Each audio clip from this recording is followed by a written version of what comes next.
All right, welcome back, everyone. We're going to start digging into Scotland today. I wanted to get on to Scotland for a minute here, but before we go any further, I do want everybody to know I'm not done with Germany, Italy, New Zealand. I'm not done with any of those countries.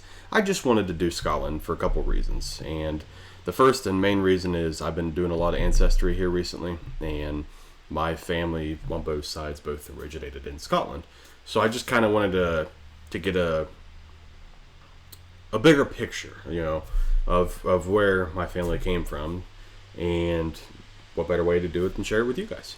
So what we got here is a video from Ryan Shirley. I'm sure everybody's familiar with him. We've done him on, I know for sure, New Zealand and Italy. I think we've done one of his on Germany as well. So he's a great YouTuber. Go subscribe to his channel. He's phenomenal. But without further ado, let's see his opinion on the top 10 places to visit in Scotland. What's up, guys? My name is Ryan, and last summer I did a road trip around Scotland. What and I is want it to show about you those my Rockies? favorite places. Not So the Rockies, here's my but those Scotland rocks are top just so beautiful. 10.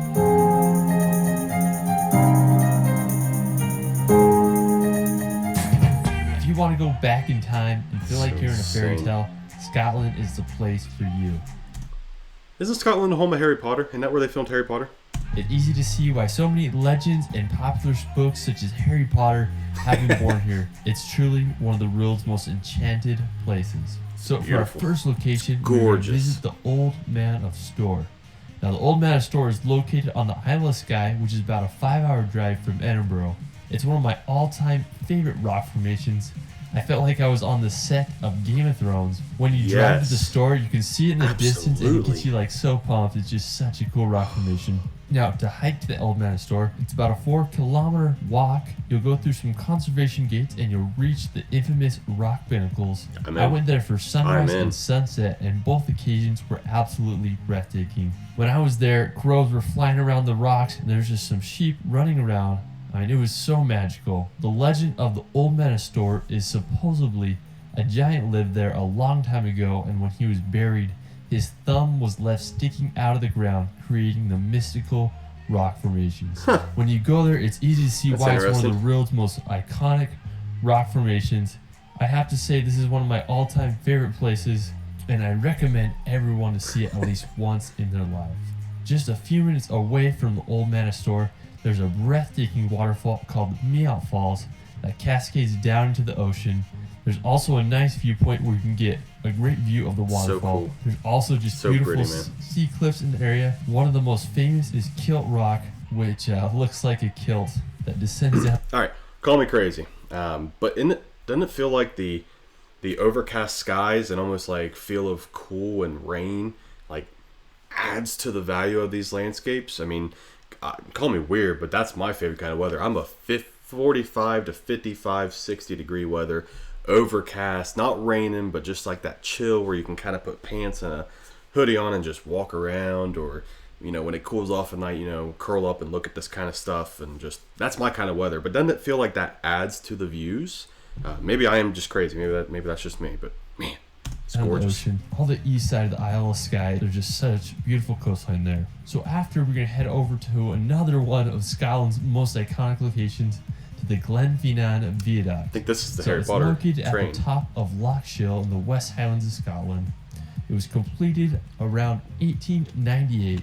So it may look familiar because it was featured in Harry Potter. You'll see the train going there when it's heading to Hogwarts. So when I was there, I wanted to get a close up to the bridge, so I walked underneath it, and I was just shook by how big it really was. I mean, those arches are just massive. So after, I hiked to a good vantage point where I could see the famous train go across the viaduct. I mean, it's just such a magical place. The backdrop of Loch Shiel is absolutely stunning, and definitely recommend visiting there.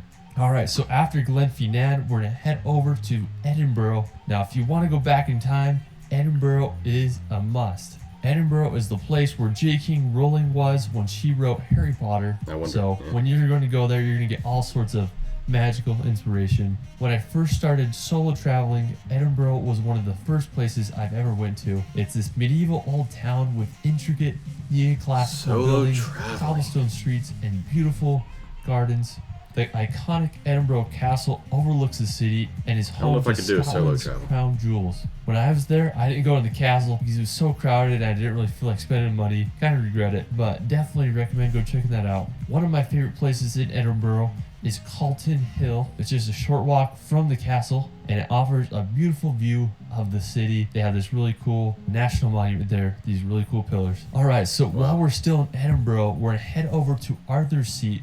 Now, Arthur's Seat is located in Holyrood Park and is just a short walk from Edinburgh Center. Now, Arthur's Seat is an extinct volcano that has an elevation of 823 feet. When I was there, I just saw Arthur's Seat from the distance and I was like, okay, I want to hike it because I wanted to get a view of all of Edinburgh. So anyways, I made the hike up. You'll walk around Holyrood Park, take a short little hike up there. When I was there, it was so windy. I couldn't believe how windy it was. That's so cool. It nearly blew me over. After I hiked to the top, I went down and walked around Holyrood Park and just enjoyed the views of Edinburgh. Just such a beautiful city. So after Edinburgh, we'll head back over to the west side of Scotland to visit the Eilean Donan Castle. Hope I said that right. If you're driving to the Isle of Skye, you're going to drive right by it. It's situated on a small tidal island at a point where Okay, I gotta pause again. It's the inner... I don't want to say like I'm a country boy, but I grew up on a farm and stuff. I mean, I love my amenities, don't get me wrong. You got your phone and you got my, gaming stuff and stuff like that. I love my amenities, but it's that countryside away from a lot of just major cities and stuff like that. Like, I want to see the cities around the world, but it's just that. You got the forest in the background and the water and it's just so beautiful, man. And I could just imagine having a little garden, maybe a little farm, but I'd probably just focus on the garden and just go, to like a butcher shop or something and get a fresh meat and stuff. So I could just imagine. It's just 3 great sea locks. It's just perfection. So the castle was built in the 13th century. I'm really mad at myself because I didn't stop here. When I first drove by it was good weather. I just didn't even know it existed. And then the second time I drove by it was just pouring rain. So I just couldn't even go to the castle. It's definitely one of the biggest regrets I have of it in Scotland. So definitely don't make my mistake and make sure you make a pit stop at one of Scotland's most famous castles. Alright, so after the castle, we're going to make the short drive over to the nearby Cullen Mountains. Now, the Cullen Mountains are this very unique mountain range located on the Isle of Skye. When I was there, I went to the Slickishan Bridge, which is at the base of the Cullen Mountains. The Slickishan Bridge is just super famous and scenic. When I was there, I didn't get many shots of the bridge because there was a lot of people on them. But I did get some beautiful shots of the mountains. They had such a unique shape. I love the contrast of the green peaks against the blue sky backdrop. I mean, it was just such a stunning location. Another enchanting location in the Cullen Mountains is the Fairy Pools. Now, the Fairy Pools is just a short 30-minute drive from the Slickishan. The fairytales, they're just located at the base of a dramatic black Cullen Mountains. I was just blown away by the vibrant green I know I say it in every video with every country we look at, but it was just pitch black. I felt like Gandalf was going to run down with the beauty of this earth that God gave us. Like in the Two Towers Lord of the Rings movie, it was just so epic. When I was there, that's exactly what I was thinking right there. I thought, man, which are like these. You could have convinced me that Lord of the Rings was filmed in Scotland, not New Zealand. And New Zealand's just as well. Don't get me wrong, but right there, my mind went to like homes deep. I didn't have any bug spray, so I didn't dare walk down to the pools. I mean, I wish I would have gone. I mean, those pools are just such an iconic sight. Now, don't get me wrong. I know some of this is, a little filtered up to make it even more magical. But water's still, so magical and so clear. So the nature. This right here. This is not. So make sure you either bring bug spray or go at a different beauty. time than August. That's when I was there. So after the fairy pools, we're gonna head over to another mythical location, to the Fairy Glen. Now, the Fairy Glen is a very popular destination in the Isle of Skye. To get there, you're gonna drive on this really small, sketchy road to get there. Find a little parking spot, and then you just make like the short 5-minute hike to the Fairy Glen. Now, what it's famous for is it has these rings of rocks, and people often put some money in the center as an offering to the fairies. When I was there, I found this really cool rock formation that I hiked to so I could get a better view of those rings, and I also got some really cool views of the area. I mean, the grass is just so green there. I mean, it was such a cool place. I felt like a kid walking around those green hills, keeping my eyes open to see if I could see any mythical creatures or any fairies. It'll put you in a magical mindset. Any Scots still watching this? Is the Loch Ness Monster real? All right, so after the Fairy Glen, we're gonna head over to the Duncansby Stacks. Hope I said that right. Anyways, it's located in the most northern eastern part of the British mainland, just right at the tip there. It's quite the drive from Edinburgh, so it's quite the road trip. It's home to some of the world's most beautiful ski stacks. Unfortunately, when I was in Scotland, I didn't have enough time to drive up there, but when I'm back, I'm going to make sure I visit the dramatic landscape. I just can't get over how epic the ski pinnacles are. Just such an insane location. Alright, so after the ski stacks, we're going to head over to the Bedian Nam Bian mountain. Probably said that wrong, but anyways, I found this place by accident. I was driving from the Isle of Skye down to Glasgow, and I stumbled upon this magic location.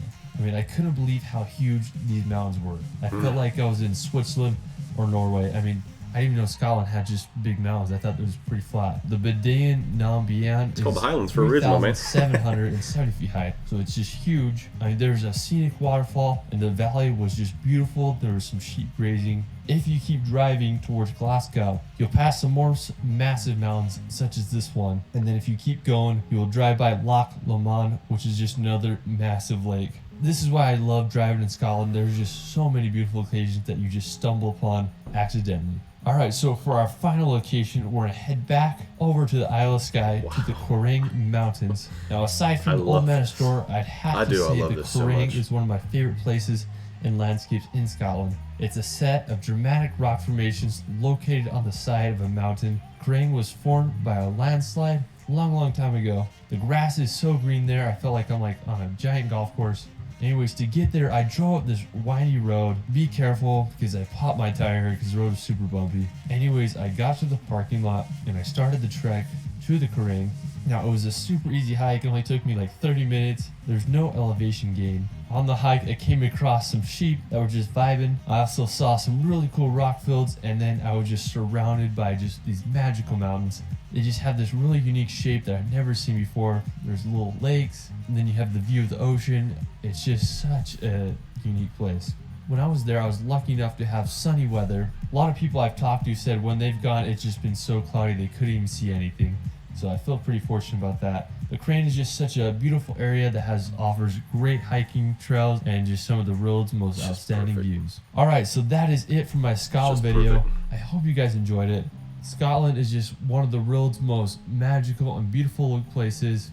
There's a lot of locations that I left out, so much more to explore than just my video, but I hope this helps and hope it inspires you to visit somewhere new this year. If you guys like my content, make sure to subscribe and give this a like so more people can see it.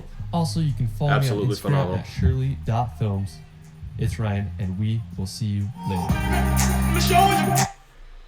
Ryan, thank you so much. As always, man, you always make a great video. And like I said, guys, if you haven't subscribed to him already, please go do, because the guy just does phenomenal work. I'm so thankful that he puts his videos out there for us to be able to see him react to, and I just gush over for 15 minutes. So, yeah, I love that. You know what I mean? I'm ready to dig more into it. I'm ready to dig more into our countries we're already digging into. So thank you all, like I said earlier, so much for all the support and everything. We just kind of blew up overnight, and I was just blown away by it. So if you like what you're seeing here, you know, like the reaction, like the video, consider leaving a like on it. Share the video out with all your friends. Comment down below if you like what you're seeing. If you're from Scotland and have anything you can offer as far as like other locations. I mean, he said he missed a bunch, and he's probably going to do another one. Of course, I know this video is a couple years old, so he probably already has. But yeah, thank you all so much for being here, and we'll see you in the next one. Have a good day, guys.